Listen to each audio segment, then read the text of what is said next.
Përshëndetje të gjithë ju që po kaloni pushimet në plazh. Sot do flas posaçërisht për ju dhe problemet që ju shqetësojnë. Djegjet nga dielli, vera është shumë e këndshme, shumë e bukur, ama ato djegjet na shqetësojnë vërtet shumë. Dhe na dhëmbin sigurisht. Do t'ju tregoj disa truke të thjeshta se si trajtoni pikërisht djegjet nga dielli në kushtet e shtëpisë.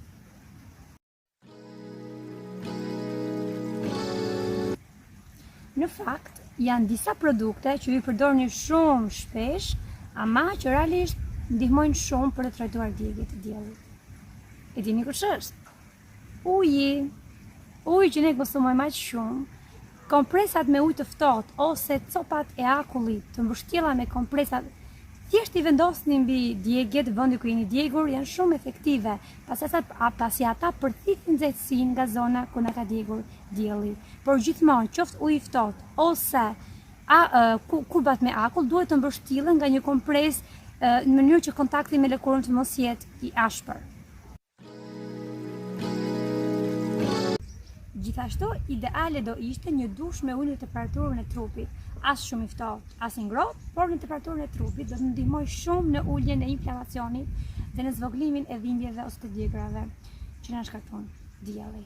Përveç këtyre, janë disa komponentë natyrale të cilat ne i ham shumë, i konsumojmë, që gjithashtu ndihmojnë shumë në trajtimin e djegjeve të diellit. Dhe këto janë mjalti, shafrani, kosi dhe aloe vera. Mund të bëjmë pasta me mjalt dhe kos përzierë së bashku, mund të bëjmë pasta me aloe vera dhe mjalt, ose mund të bëjmë pastë me mjalt dhe shafran. Për të gjitha këto kombinime janë më së efektive dhe realisht janë shumë efektive në trajtimin e djegjeve nga dielli në çdo zonë të trupit, përfshirë fytyrën dhe të gjithë trupin ekspozuar në rrezet e diellit. Çfarë duhet të kemi kujdes kur aplikojmë trajtimet e djegjeve të diellit? Si fillim, mos aplikoni disa maska ose trajtime brenda ditës. Pra nëse sot zgjidhni të aplikoni maskën me mjalt dhe shafran, aplikoni vetëm atë. Nëse të nesër keni vendosur të aplikoni maskën me mjalt aloe vera, vetëm atë. Ose nëse keni vendosur të aplikoni maskën me kos mjalt dhe aloe vera, pra gjatë gjithë ditës vetëm një lloj maske, pasi alternimi disa lloj maskave brenda ditës mund ta irritojë lëkurën, pra krijon ndjeshmëri të lëkurës. Në të njëjtën kohë, kubat e akullit të mbështjella me kompresa ose ujin e ftohtë ose dushin me ujë lëvakët, vazhdojnë gjatë gjithë kohës, sa më shpesh aq më mirë.